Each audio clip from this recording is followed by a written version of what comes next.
안녕하십니까. 반갑습니다. 에듀피디에서 국어를 강의하는 정호상입니다. 자, 오늘은 이제 2017년 10월 21일 치러진 국가직 구급시험, 바로 추가시험, 하반기 시험이었기 때문에 또 나름 관심을 갖고 또 기대감을 가지고 있던 시험입니다. 특히 이제 문재인 정부에서 81만 개 공공일자리 확대를 공약으로 내세웠고 또 실제 실천하는 과정이기 때문에 앞으로도 상당히 이제 공무원을 준비하시는 분들에게는 장밋빛 미래가 있지 않을까. 하지만 또 그 가운데에서도 정말 또 소수의 분들이 합격하는 시험이기 때문에 그 결과를 위해서 정말 우리 매진하고 있고요. 성실한 것도 중요하고 열심히 하는 것도 중요하지만 항상 절실한 마음, 처음 시작하던 마음 반드시 기필코 합격하고야 말겠다라는 그런 절실한 마음으로 오늘 이 시간 저랑 같이 만났으면 좋겠습니다. 자, 이제 오늘 시험에 관한 이야기들 특히 이제 나형으로 오늘 해설 강의를 진행하도록 하겠습니다. 항상 이제 우리 기적이라고 하는 거, 저는 뭐 기적이라는 말보다는 노력에 의한 현실화가 된 거죠. 기적을 믿었다라기보다 오늘의 절실한 마음이 쌓이고 쌓였더니 그것이 결국 기적이 된 거잖아요. 그래서 기적은 여러분과 제 마음속에 다 들어있는 것이라서 반드시 기적을 어떤 현실을, 꿈을 현실로 만들어서 기적을 꼭 가져가시기 바랍니다. 자, 이제 오늘 전체적인 이제 출제 유형에 대한 평가 분석과 함께 또 한 문제 한 문제 정성껏 해설해 드리려고 합니다. 우선 비교해야 할 대상이 2017년 상반기 국가직 시험, 바로 4월에 있었던 시험과 그리고 이번 10월에 치러지는 하반기 시험을 비교하려고 합니다. 전체적으로는 늘 그렇듯 대동소이하다라고 말할 수는 있지만 일부 변화는 있습니다. 특히 저도 우리 에듀피디에서 해설을 해놓았던 것처럼 상반기 시험에서는 다소 이례적으로 문학이 7문항이나 출제가 되었죠. 제가 생각하기에는 지나치게 많이 나왔다라고 할 정도로, 왜냐하면 20문제 중에서 7문제면 35%에 해당이 되는데 그렇기에는 각각의 영역들을 쪼개 보았을 때 문학에 굳이 7문제씩 과도하게 비율을 많이 줄 필요는 없다. 특히 우리가 뭐 문학을 전공하려는 분들이 아니라 공무원이 되실 분들, 공직자가 되실 분들인데 굳이 문학 실력이 공무원 실력과 비례하는 거냐, 그런 건 아니잖아요. 그래서 어떤 작품 감상이나 또는 사고력과 관련하여서 문학은 충분히 나올 수 있지만 다음 시험에는 조금 적게 나와야 한다. 특히 제가 항상 손가락으로 표시하면 3문제에서 5문제 정도가 적정한 문학의 비율로 제가 늘 이야기했었잖아요. 자, 그런데 이제 문학이 7문제에서 5문항으로 줄어들었기 때문에 이것은 바람직한 현상이다. 일단 이렇게 말할 수 있고요. 특히 문학도 고전문학, 현대문학을 아우르는, 그래서 이번엔 정말 골고루게 나온 거잖아요. 그래서 현대시에서도 나왔고 또는 현대소설에서도 나왔고 수필에서도 법정스님의 무소유도 나왔고 홍길동전도 나왔고 또 그 이외에도 바로 시조와 관련된 황진이의 작품들, 이런 것도 출제되었기 때문에 나올 수 있는 부분에서는 골고루 출제되었다. 다만 고난도라고 보통 평가되는 가사 부분들, 특히 관동별곡, 삼위인곡, 송미인곡, 심지어는 같은 날 지금 10월 21일 날 치러진 국가직 7급 시험에서는 박일로의 선상탄이라고 하는, 물론 저도 많이 강조했었는데요, 후기 가사가 나왔습니다. 그러나 이제 9급 시험에서는 이런 전기 가사, 후기 가사 부분이 나오지 않았기 때문에 심리적으로 조금 부담은 없었다, 이런 생각이 들고요. 또 문학은 또 상대적으로 많이 출제가 되었죠. 문법도 상대적으로 4문제로 많이 출제가 되었는데 4문제, 보통 저는 한 3문제 정도로 늘 예상하고 많을 때는 4문제. 과거 서울시에서도 문법만 5문제 이상이 나오기도 했었는데요. 그 이유는 가장 기본적인, 왜냐면 이제 수능을 잘 했는데 그냥 한번 시험 봤는데 합격하는 이런 시험이 돼서도 안 되고요. 또 그냥 단순히 외우기만 해서도 안 되는 이런 시험이라서 당연히 변별력을 위해서는 문법이, 처음 시작하시는 분들은 이 문법을 다 어려워했었잖아요. 다행히 저랑 하면서 예를 들어서 품사라든지 아니면 여기에도 있지만 합성어, 파생어 부분이라든지 또 주체상대 객체 높임법 부분이라든지 이런 이런 문법 파트들이 어문 규정과 함께 굉장히 성실하게 했던 내용이라서 아마도 저와 함께 공부하셨던 분들은 잘 보지 않았을까라고 기대합니다.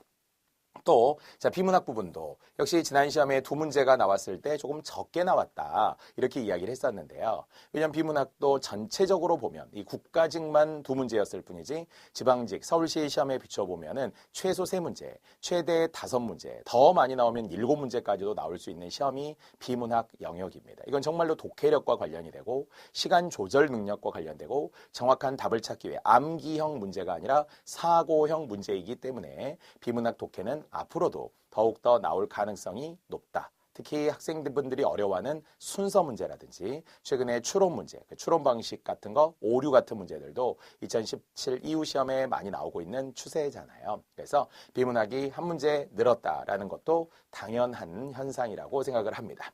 자, 그 외에 어문 규정의 수는 역시 전체적으로 점점 줄어들고 있는 추세인데요. 띄어쓰기 포함해서 두 문제, 그리고 어휘 문제도 한자어의 쓰임이라든지 문장 안에서의 정확한 어휘 구사와 관련해서 우리도 문장 다듬기의 어휘 선택의 오용 부분도 있었고요.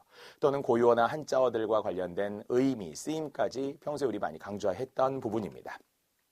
자, 쓰기 영역은 지난 상반기에서는 한 문제도 나오지 않았지만 보통 시험에서는 한 문제 정도 꾸준히 나오고 있죠.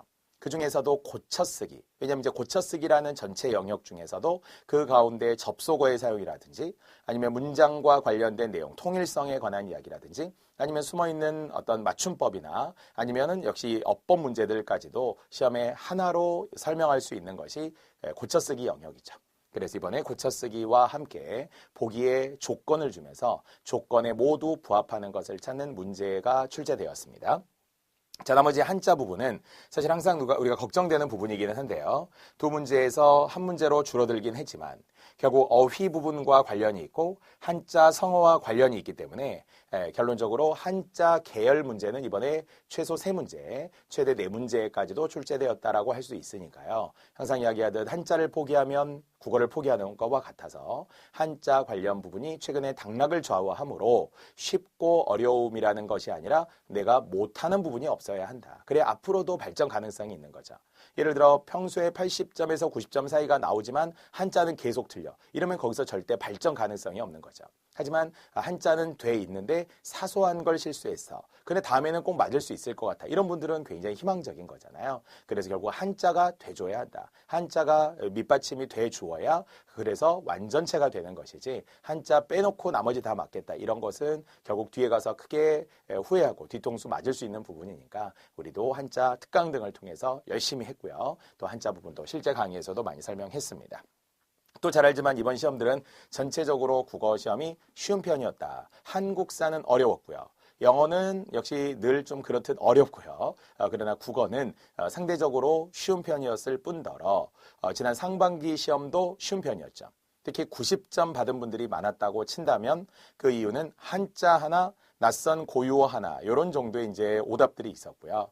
자, 이번에도 90점 정도가 가능했다 친다면 뒤에서 19번, 20번, 즉 울음이 타는 가을강이라는 현대시나 아니면은 홍길동전 관련돼서 좀 착각했던 분들이 있었거나 그 이외에 나머지 뭐 띄어쓰기라든지 개인 차이도 있던데요. 그래서 이런 분들이 한두 개 틀렸다면 90점대는 가능한데요. 역시 한자 문제도 이번에 하나가 있었지만 그렇게 보통 때 나오는 것에 비해서는 많이 어렵지는 않았습니다. 반면 고전 문법이 나오지 않았고요. 특히 훈민정음, 용비어청가 부분에서 더 깊이 있는 문법. 역시 같은 날 치러진 국가직 7급에서는 또 15세기, 또 16세기, 17세기와 관련된 문법들, 특히 17세기의 동명일기를 주면서 이런 고전 문법을 7급답게 주었거든요. 또 어렵기도 했고요. 그래서 고전 문법은 이번에 출제되지 않았고 앞에서는 우리 자음체계, 모음체계, 특히 나라마음 하던 울림소리, 즉 유성음의 유음이었던 리을 이런 것들에 이제 자음체계를 물었던 반면 이번에는 언어와 국어 영역은 출제되지 않았습니다. 자, 그래서 이제 이렇게 하반기 문항을 분석한 다음에 전체적으로는 이번에 쉬운 편이었다. 하지만 늘 이야기하듯 쉽다 어렵다를 제가 단언하는 것이 아닙니다. 선생님 기준에서 쉽겠죠. 이런 게 아니고요. 보편화했을 때 우리 수험생들 뿐만 아니라 또는 수험생들에 대한 글들 이런 것들을 저도 보고서도 이번에 반응이 이렇구나. 제 제자들도 역시 제가 물어보고 판단을 하게 된 것인데요. 대체로 쉬운 편이었다. 그러니까 80점 이상은 잘하면 쉽게 나올 수 있었다. 물론 쉽게라는 것은 항상 1년을 기준으로 했을 때 2개월, 4개월, 6개월 해서도 운 좋게 90점 나왔어. 이런 분도 분명히 있어요. 이번에도 저랑 3개월 공부한 분인데도 90점 나왔더라고요. 물론 인생 점수 나왔대요. 최고 점수 나올 정도로 전반적으로 어렵지 않았지만 또 반면 한 1년 공부했는데도 80점 나왔다. 이런 분도 있더라고요. 진짜 열심히 하는 분들인데도요. 그러니까 여러분 항상 이야기하듯 낙담하거나 실망하거나 좌절하지 마시고 부족한 건 맞는 거니까, 모자라는 건 맞는 거니까 다만 자책은 하지 말고 부족한 걸 메우기 위해 이제 이 강의를 하는 거잖아요.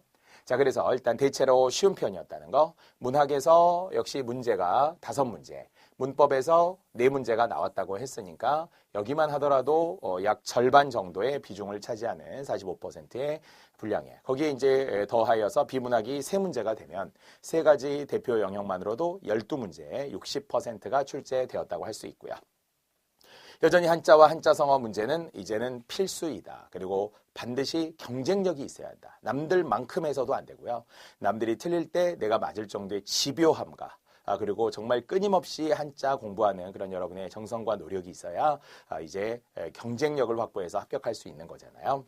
자, 고난도 문제 잠시 후에 5문제 역시 확인해 볼 것이고요. 전체적으로 골고루 출제되어 있지만 올해 나오지 않았던 부분들, 아까도 이야기했던 것처럼 대표적으로 훈민정음 파트, 고전 문법이 나오지 않았고요. 비문학도 순서 문제가 나오지 않았고요. 또는 고전 문학에서는 역시 가사 영역도 출제되지 않았고요. 지엽적인 암기들이 또 많아서 학생들이 살짝 부담스러워하는 외래어 표기법 같은 것도 출제되지 않았고요. 문법도 4문제가 나오긴 했지만 나오지 않은 부분 중에서는 특히 문장에 짜인 부분, 혼문장, 견문장 부분들도 나오지 않았고요. 표준 발음 부분들도 나오지 않았으며 복수 표준어도 나오지 않고 이렇게 나오지 않은 부분들을 모두 다 모아놔야 이것이 결국 쌓여서 실력이 되는 거잖아요. 그래서 내년에도 또 대비하기 위한 이것이 하나의 디딤돌이 되고 그런 지침서가 되었으면 좋겠습니다. 자, 이제 고난도 문제 확인하고 바로 해설 들어갈 것이고요. 그중에서는 4번 문제, 품사 문제, 특히 품사의 통용 부분에서 또 학생들이 어려움을 겪기도 하고요. 8번의 불규칙 활용, 특히 저랑은 3대 러 불규칙, 풀으러, 누르러, 이르러 이런 용언의 활용편을 기억하고 있는 분들이라면 되게 웃으면서 풀었을 것 같지만 또 일반적인 수험생들에게는 오답이 있었고요. 자, 여전히 딱 한 문제 있었던 한자 어의 표기와 의미 관계 문제를 그래서 논할 논이라는 한자를 주면서도 그래서 논지라든지 논제라든지 논거, 논박 이런 논의, 이런 다양한 논자로 시작하는 단어들의 위치를 집어넣게 했던 토론 지문도 있었고요.